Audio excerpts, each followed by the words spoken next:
Go ahead. Ready to roll? Good morning and welcome to Monday Morning Moves. There's the old girl. The show where you get your information and inspiration in the amount of time it takes to milk a cow. Good morning, Foxy.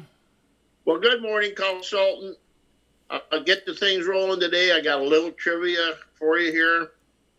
Did you know there were 264 million dairy cows in the world? Did you know that? No, that's I don't know who counts all those cows anyway. Don't know.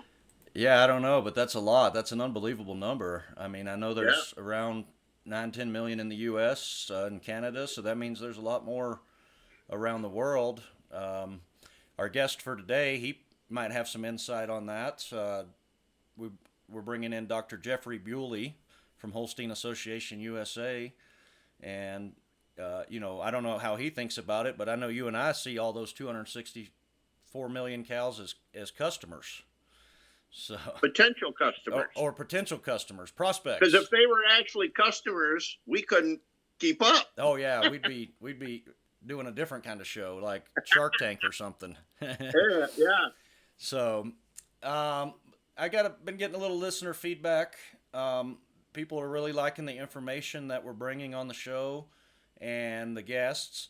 But we do have a few requests to have some headline type of news on each show. So, do you think we can fit that in around your jokes? I thought about that. I knew this day was coming where, I'm going to have to take a back seat to the news. But that's all right. Yeah, we can fit it in there. I don't see a problem. So, having said all of that, I've got one for you today that I think should be pretty easy. It's a classic. You should be able to get this one pretty easy. Why did the cow cross the road? Why did the cow cross the road? I don't know. I know why the chicken You crossed the don't. road Why did the chicken cross the road? to get to the other side. Well, that's probably why the cow crossed the road too, but that's not the real answer. Okay. The cow crossed the road to get to the museum. Oh wow.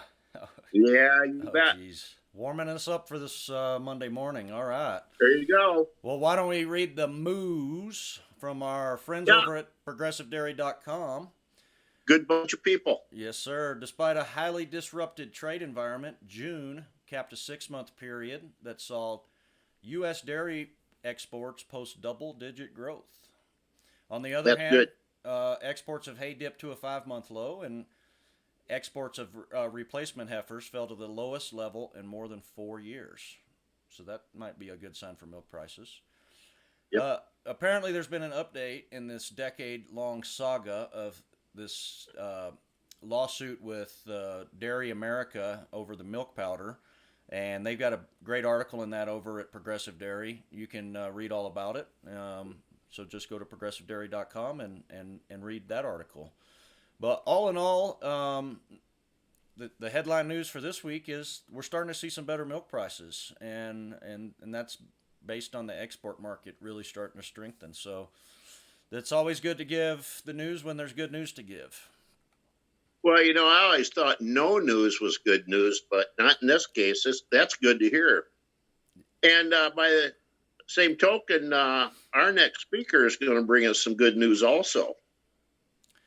Yeah. So this week on Monday Morning Moves, we're talking with Dr. Jeffery Bewley. He's going to be talking about precision dairy monitoring, and he's here on behalf of Holstein Association USA, which is a new position that he's working within.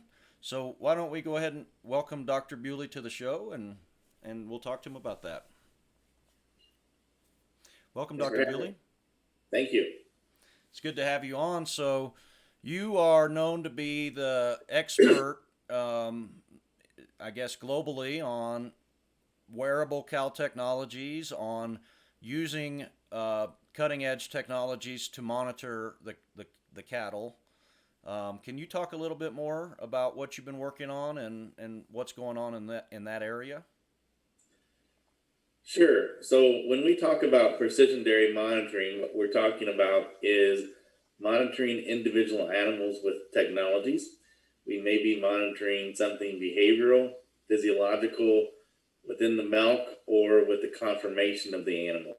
And in general, we're monitoring the same variables across time, looking for deviations that can provide us with information to help us identify when an animal needs attention. So it's a management by exception approach. Okay. Examples might be measuring rumination behavior, where we could see a drop in rumination that indicates that the cow is going off feed, that she needs attention, or an increase in activity that tells us that the cow's in heat.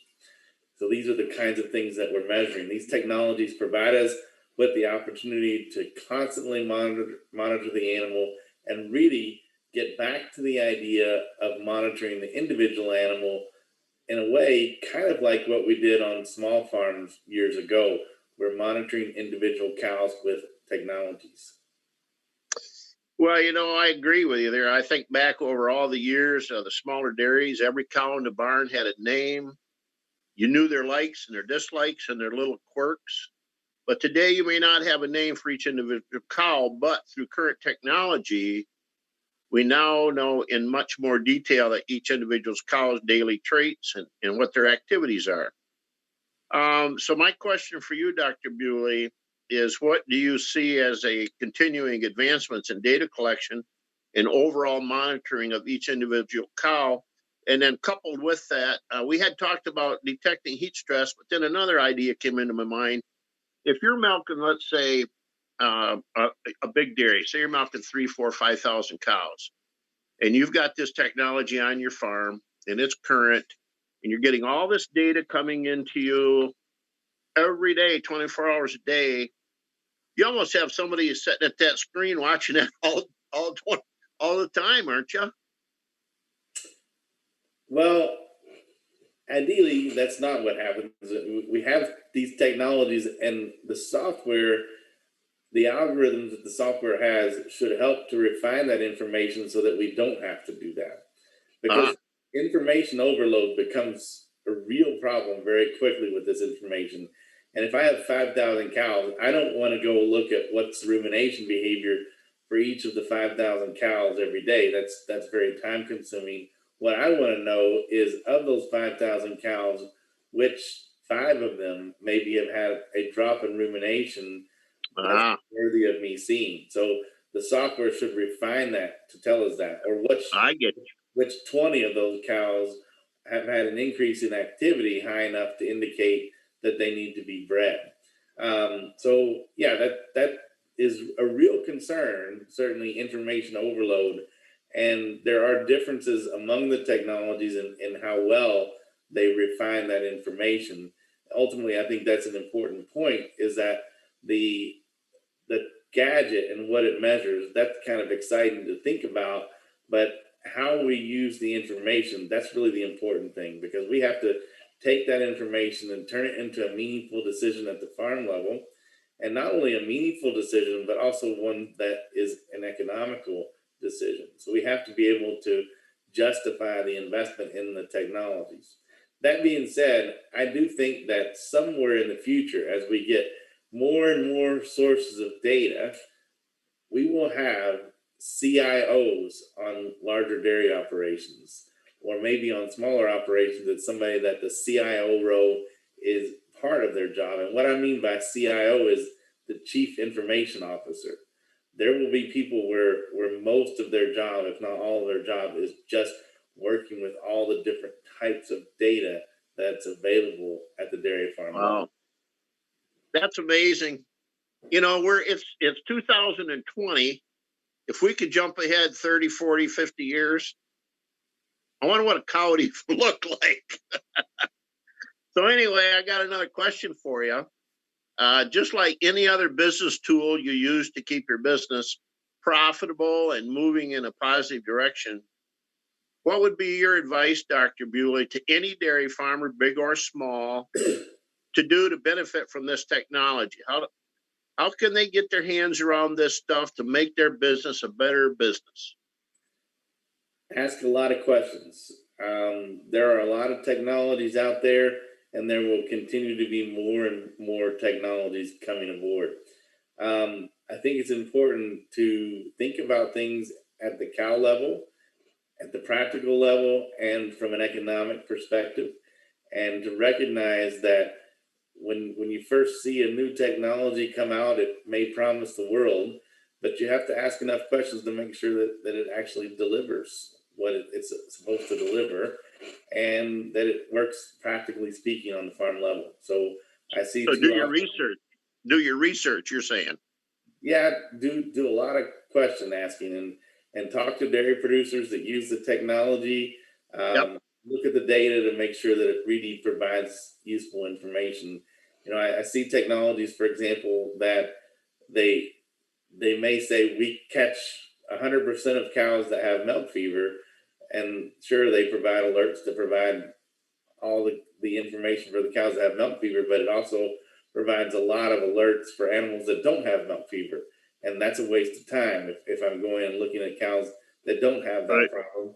So it's the balance of that alert to say it's providing a reasonable number of animals that do have the condition without too many false positives. The veterinarians that come out on the farm, the large animal guys that come out on the farm, do they carry this technology with them for each of their dairies, like the smaller farms, or is that's responsibility of each farm to do that? Usually the technologies really need to be monitoring the animal continuously, because it's not the deviation from each individual animal's baseline. So it's really not something that you can take off of one cow and put it onto another cow. You need to have them on continuously. Okay, that sounds good. If you want to hear more, Dr. Bewley is going to be presenting at Global Dairy Expo. So we'll have looking forward to that one. We'll have a lot longer presentation, so we're excited to have him join us for that all-star lineup of speakers that we have for that show. You can find more on that show if you go to Facebook and follow at GDX 2020. So I guess my takeaway from today's show is that, you know, we talk about those cows that have names, and there's an assumption out there that's made that those cows are better taken care of, and they do get a lot of attention, individual attention, but with these tools that Dr. Bewley's described today, we have a toolbox that can help monitor those cows just as well as if they had a name. And so you bet. Thank you, Dr. Bewley. Appreciate you coming on the show. Appreciate your time today, and look forward to seeing you at Global Dairy Expo. Well, Dr. Jeffery Bewley, you brought some valuable information to our show today, and I'm sure you've inspired some of our dairy listeners to source out and take advantage of this changing technology. I also want to thank you for coming on our show, and I'll tell you, I learn a lot on every Monday morning moves from guys like you. I continue to learn more, and when we have our Global Dairy Expo, I think you're going to have a pretty big impact on these listeners. So I guess. Yeah, Foxy, that's I think that's great information. I learn something new every week, and really enjoy doing the show. So well, you learn my new jokes. You get my new jokes every week. That should be enough to last you. That should be enough to last you a whole week. Really, it keeps me going. Keeps me going. Okay, well, I got a little information for you. A little inspiration. Excuse me. Okay. Yeah, this is quite epic. Pretty deep. I don't know if you'll catch it or not, but keep your face always towards the sunshine. My first thought there was you're going to get a sunburn, so I didn't want to really, I don't want to. So keep your face always towards the sunshine, and the shadows will fall behind you. Oh wow! But I've got a redneck version of that. Always be looking for the positives in life. Leave the negatives in your dust. Darn right. Amen. Well, Mr. Consultant, the old hopper in the feed truck looks like he's about empty, so we're going to head the truck back to the old mill and fill her up for next Monday morning moves. So, for the consultant and myself, Gail Foxy Foxworthy, here is wishing all of you the best of goodbyes. Bye, Foxy. Have a great week. Bye. See you next week. Thank you, Dr. Bewley. Thank you, Dr. Bewley.